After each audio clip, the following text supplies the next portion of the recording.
২০২৪-২৫ শিক্ষাবর্ষের SSC পরীক্ষার তারিখ এগিয়ে আনার প্রতিবাদে এবং পরীক্ষার সময় আরও পিছিয়ে দেওয়ার দাবিতে রাজপথে নেমেছে সাধারণ শিক্ষার্থীরা।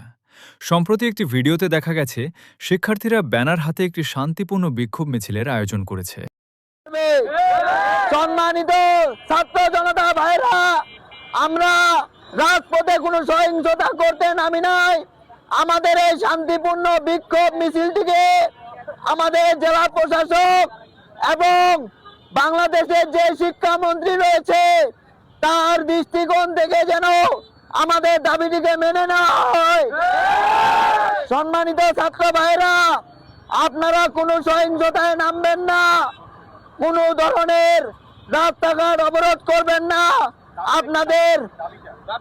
আমাদের দাবি হচ্ছে ছাত্রদের উপর চাপ, আমাদের ছাত্রদের উপর বিভিন্ন ধরনের অনিয়ম, হঠাৎ করে আসা কিছু নিয়ম ছাত্রদের উপর চাপিয়ে দেওয়া, সেই চাপ আমরা মানি না। আমাদের এটাই দাবি,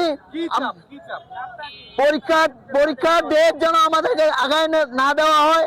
আমাদের ডেটটা যদি আমাদেরকে আরো একটু পিছায় দেওয়া হয়, আমরা আরো প্রিপারেশনের মাধ্যমে আমরা ভালো একটা রেজাল্ট নিয়ে আসতে পারবো। আপনারা জানেন যে আমাদের বাংলাদেশের শিক্ষামন্ত্রী একটি নিয়ম করেছে, পরীক্ষার ডেট আগিয়ে দিয়েছে। এইখানে যদি কোনো এসএসসি পরীক্ষার্থী পরীক্ষা দিতে গিয়ে ফেল করে, তারা কিন্তু পিছিয়ে যাবে একটি বছর।